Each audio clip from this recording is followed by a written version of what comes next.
Assalamualaikum warahmatullahi wabarakatuh. Bapak Ibu sekalian, ya di sesi yang kedua ya, saya mau informasikan terkait dengan penjelasan umum terkait dengan sister yang dimana sister sekarang ya, yang sedang existing yang dilaksanakan itu masih menggunakan teknologi yang lama ya, dimana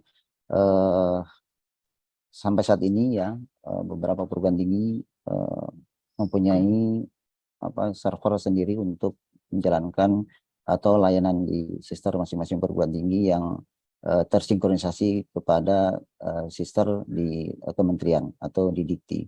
Bapak Ibu sekalian, tahun ini ya Bapak Ibu ya, jadi kami akan menginformasikan terkait dengan persiapan bahwa di layanan Direktorat Jenderal Pendidikan Tinggi khususnya di layanan sister akan beralih kepada sister cloud ya, di mana yang awalnya nanti saat ini ya Bapak Ibu dosen atau perguruan tinggi itu mengakses ke pada sister masing-masing perguruan tinggi ya, itu yang tersinkronisasi kepada sisternya kementerian itu akan disentralisasikan kepada sister kementerian ya. Nah, Bapak Ibu yang saya hormati, ada beberapa keuntungan terkait dengan bisa slide selanjutnya Mbak Mira, mohon izin. Nah, Oke, ada beberapa keuntungan ya penggunaan sister yang sekarang digunakan dengan sister cloud yang akan kita launching atau kita rilis di bulan Agustus, di mana saat ini akses ya yang digunakan oleh para dosen di dan perguruan tinggi dan LLDK itu menggunakan sister di perguruan tinggi dan pusat secara terpisah nih saat ini. Jadi kalau istilahnya dulu ya yang sudah kita informasikan bahwa di perguruan tinggi itu disebut front end ya. Ya di back end-nya di kita ya kan, ada front end dan back end ya. Jadi itu secara terpisah ya untuk menghubungkan antara sistem perguruan tinggi dengan dengan sister pusat itu diperlukan sinkronisasi ya. Ya, di mana ke depan ini akses yang akan saat ini kita rubah ya, cloud ini perguruan tinggi ya atau para dosen itu bisa mengakses ya dalam satu platform yang sama ya. Ya, yang dimana awalnya misalkan dosen-dosen ke masing-masing perguruan tinggi nanti akan mengakses ke sister pusat ya semua gitu ya, dan sister.kemdikbud.go.id yang saat ini digunakan ya. Nah, sebetulnya akses ini sudah kita gunakan ya, yang untuk akses ada beberapa layanan yang di tempat kita itu sudah menggunakan parsial ya, di mana yang tahap pertama misalkan dinilai di perguruan tinggi, diakses oleh perguruan tinggi, yang tahap kedua itu mengakses di kementerian. Nah, sebetulnya sudah kita gunakan ya untuk pola seperti itu. Tetapi pola seperti itu tidak eh, tidak akan berjalan dengan baik nih ya kalau kita tidak merubah teknologi kita ke arah yang lebih baik ya. Saat ini insya Allah ya akses yang nanti di poin pertama ini untuk kita rubah ya dari sistem perguruan tinggi atau front end ya di depan, yang front end di depan di perguruan tinggi itu akan akses semua ke data center atau di kementerian ya, di sisi kementerian. Nah, eh, otomatis ya penggunaan server di perguruan tinggi itu sudah nanti akan ditinggalkan ya. Jadi beberapa perguruan tinggi keuntungannya ya yang selama ini harus menyediakan ya storage yang cukup ya, atau pengadaan yang server yang baik ya, ataupun perguruan tinggi yang kecil pun ya sekarang tidak usah berpikir bahwa gimana nih untuk maintenance dan pengadaan untuk server yang untuk mengelola sister di perguruan tinggi ya. Ke depan karena akses semua ke kementerian, jadi para dosen dan perguruan tinggi tidak harus berpikir bahwa harus menggunakan server sendiri. Seperti itu ya. Yang kedua adalah proses sinkronisasi. Ya, jadi proses sinkronisasi ini saat ini ya pasti Bapak Ibu kalau saya tanya proses sinkronisasi gimana? Wah Pak, ya kan, kendala. Itu pasti experience-nya seperti itu ya. Dan saking keterbiasaannya itu maklum ya. Jadi memaklumi. Nah ini hal maklum ini saya mengganggu di kementerian itu, ingin melayani para dosen dan perguruan itu berjalan dengan baik. Ya, nah, pengguna ya tergantung pada siapa, tergantung sama perguruan tinggi saat ini. Ya, jadi saat ini pada saat proses misalkan layanan perubahan data dosen, sertifikasi dosen, BKD itu pada saat dilakukan penginputan segala macam kan harus melakukan sinkronisasi secara manual. Ya, ini yang manual ini itu sebetulnya sangat dihindari ya kalau surat layanan itu. Karena apa? Karena schedule itu tidak akan sesuai ya, karena masih tergantung sama user atau orang untuk melakukan sinkronisasi. Ya, terdapat lini. Karena ini kan salah satunya yang menjadi penghambat proses layanan di perguruan tinggi ya ke kementerian itu agak terhambat.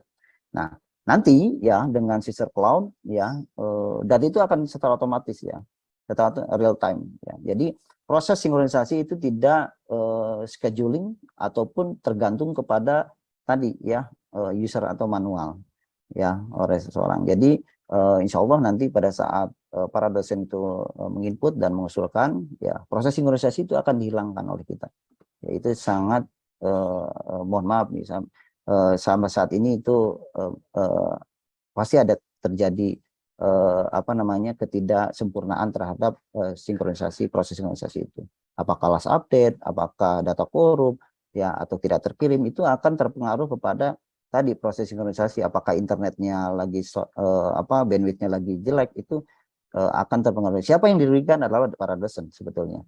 Nah, tapi karena tadi saat ini maklum ya kan, jadi akhirnya mereka terus berusaha untuk melakukan sinkronisasi agar proses itu berjalan dengan baik. Nah, itu salah satu keuntungan proses kalau jika kita sudah masuk ke layanan sister cloud ya. Yang ketiga adalah pembaharuan versi aplikasi. Nah, di sini kita akan memperbaiki proses penggunaan ketergantungan kepada perguruan tinggi juga. Karena versi saat ini karena beberapa layanan modul atau layanan kita tuh terus berubah ya. Pada saat ada perubahan layanan, ada perubahan sistem di pusat, itu kita akan melakukan peningkatan versi ya. Nah ini peningkatan versi ini siapa yang mengupdate-nya? Saat ini kan harus ini perguruan tinggi. Jadi dilihatnya dari mana? Dari sistem. Pada saat versi itu tidak berubah, tidak sama dengan versi yang terbaru di pusat, itu harus melakukan versi ya. Nah, kendalanya adalah dilakukan oleh manual, oleh manusia, oleh user, ya kan. Nah, nggak semua perguruan tinggi itu mengelola dengan baik sisternya, nggak semua aware terhadap sister di perguruan tinggi. Ya, pada saat aware dia, pada saat ada kendala baru dia sadar bahwa sisternya versinya sudah terlampau jauh, ya, ya, udah terlewati. Nah, kendala-kendala ini tidak bisa kita secara langsung menyelesaikan. Nah, ini masalah yang terjadi di lapangan ya. Versi sister itu secara manual. Nah, ke depan ya Bapak Ibu dosen maupun pengelola perguruan tinggi, pengelola sister di perguruan tinggi maupun di LLDK itu tidak lagi berpikir apakah sudah versi terbaru atau tidak. Nah, ini dengan sister cloud ya versi akan diperbarui secara otomatis. Ya, otomatis jika ada pembaharuan. Nah, itu prosesnya akan lebih gampang untuk kita kendalikan pada saat terjadi masalah. Nah, ini kenapa kita harus ya segera mungkin kita masuk ke teknologi yang dengan sister cloud ini. Selanjutnya yang terakhir adalah performance sister.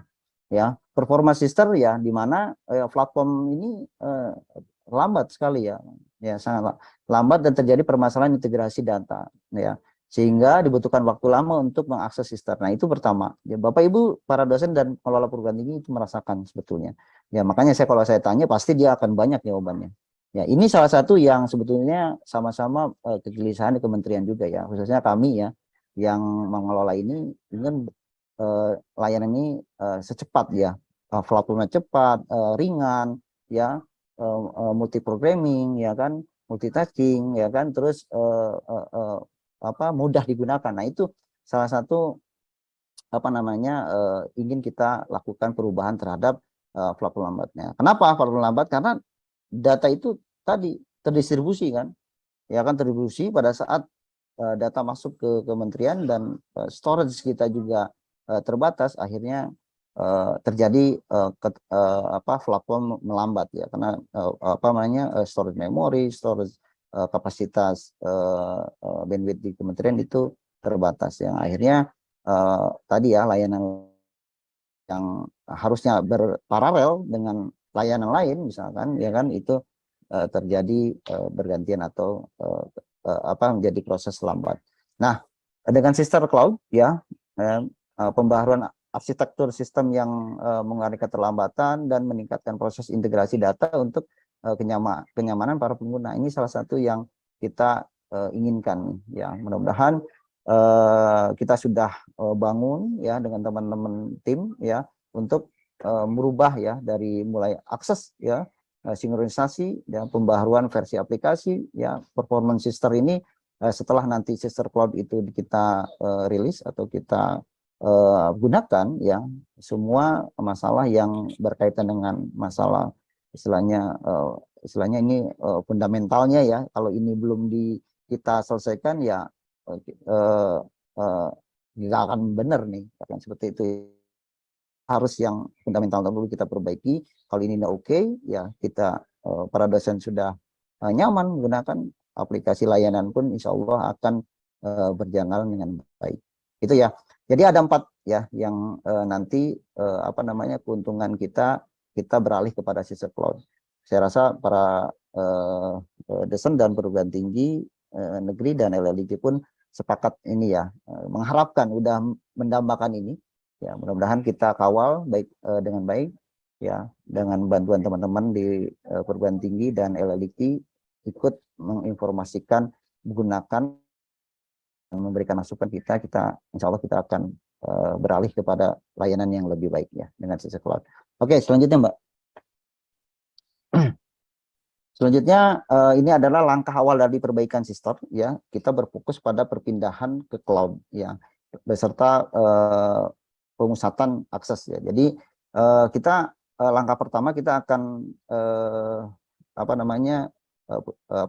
proses pada perpindahan nih, data ke cloud. Jadi semua data di perguruan tinggi saat ini ya, data perguruan tinggi para dosen yang ada di front end atau di perguruan tinggi itu sudah kita angkut ya ke cloud sebetulnya ya. Jadi Bapak Ibu tidak menyadari saja ya kan, padahal kita sudah bekerja nih untuk memindahkan ya database para dosen itu ke cloud sampai saat ini ya. Kita terus update terus ya, jadi jangan khawatir ya, kita akan sesuai dengan cut off nanti ya.